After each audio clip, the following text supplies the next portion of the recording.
Hello बच्चों, मैं doctor Sunita Nandal कक्षा 9th के लिए पाठ है सांवले सपनों की याद, चौथा पाठ है जो उसके लेखक हैं जाबिर हुसैन। उसके प्रश्नोत्तर लेकर आई हूँ। किस घटना ने सालिम अली के जीवन की दिशा को बदल दिया और उन्हें पक्षी प्रेमी बना दिया? बचपन में सालिम अली एयर गन से खेला करते थे। एक दिन उनकी एयर गन से एक गोली निकली और नीले कंठ वाली गोरैया पर जा लगी। गोरैया घायल होकर गिर पड़ी। इस घायल गोरैया को देख करके सालिम अली को बड़ा दुख हुआ। उन्होंने तभी एयर गन ना चलाने का फैसला ले लिया और पक्षियों की सेवा करने का निश्चय किया। इस प्रकार एक घायल गोरैया ने उनके जीवन की दिशा को बदल दिया और वे पक्षी प्रेमी बन गए। कौन सी घटना थी? गोरैया घायल होगी तो उनकी एयर गन से। सालिम अली ने पूर्व प्रधानमंत्री के सामने पर्यावरण से संभावित खतरों का चित्र खींचा होगा कि कौन सा ऐसा चित्र खींचा होगा कि उसकी आंखें नम हो गई थी। सालिम अली पूर्व प्रधानमंत्री चौधरी चरण सिंह से मिले।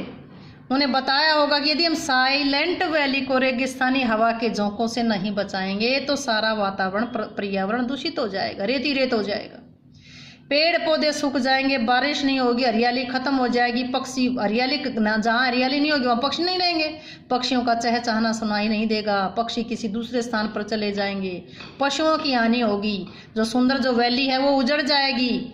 ये सारी बातें सुन करके प्रधानमंत्री की आंखें भी नम हो गई होंगी।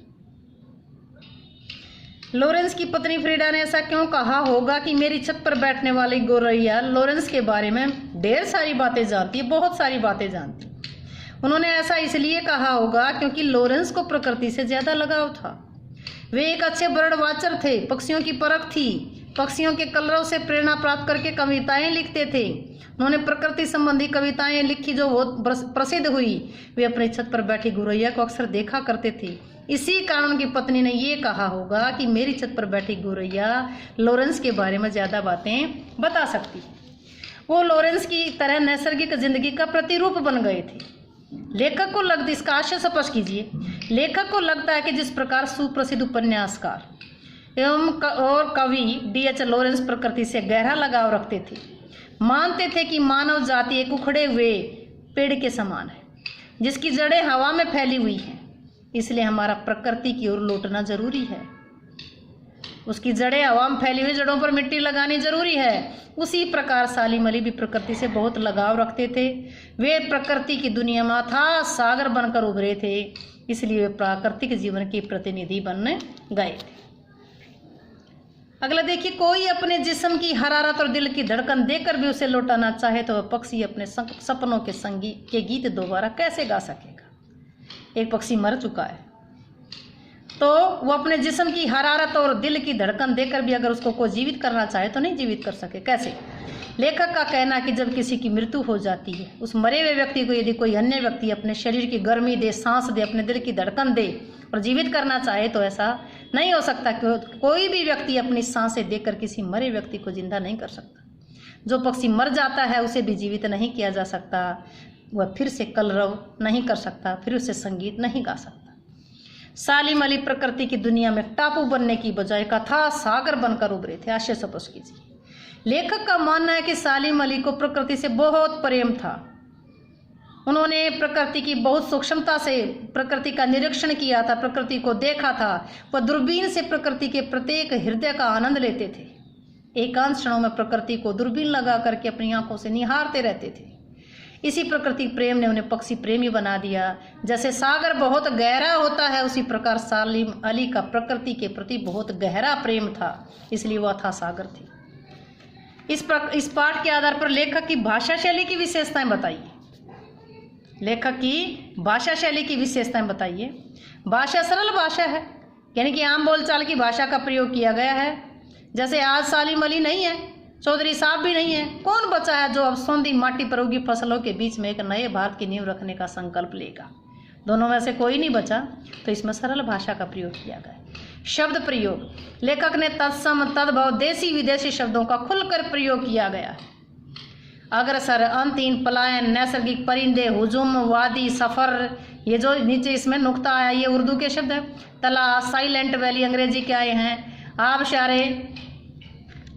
आबशारों आदि, इन शब्दों द्वारा लेखक ने दृश्यों के शब्द चित्र भी उपस्थित किए हैं, जैसे सुनहरे परिंदों के खूबसूरत पंखों पर सवार सांवले सपनों का एक हुजूम मौत की खामोश वादी की तरफ अग्रसर है। तो ये शब्दों का प्रयोग है। काव्यात्मकता जो कविता से संबंधित, इस पाठ की जो शैली है, भाषा की शैली, वो काव्यात्मक हो गई है। एहसास की ऐसी उबड़ खाबड़ जमीन पर जन्मे मितक का नाम सालिम अली, तो पंक्ति काव्य जैसी बन गई है।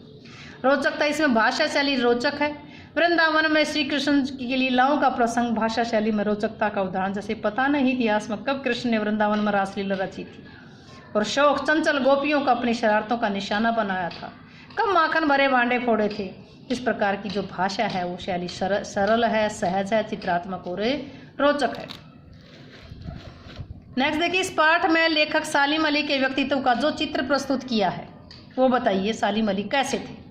सालिम अली एक प्रसिद्ध पक्षी वैज्ञानिक थे, समर्पित बर्ड वाचर के रूप में प्रस्तुत किया गया है उनके परिचय को यहाँ। बचपन में उनकी एयरगन से गौरैया घायल होगी, जैसा पहले प्रश्न में पढ़ा था, जिसका दर्द उसके मन में पक्षी प्रेम उत्पन्न हो गया। उसके बाद वे जीवन भर दूरबीन लेकर के पक्षियों की खोज करते रहते थे, निहारते रहते थे।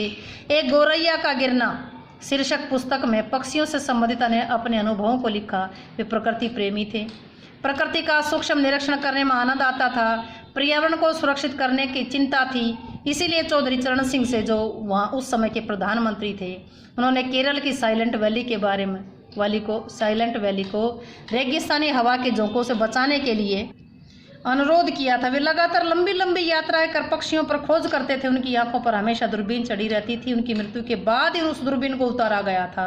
उनकी मौत जहरबाद यानी कैंसर के फोड़े से हुई थी।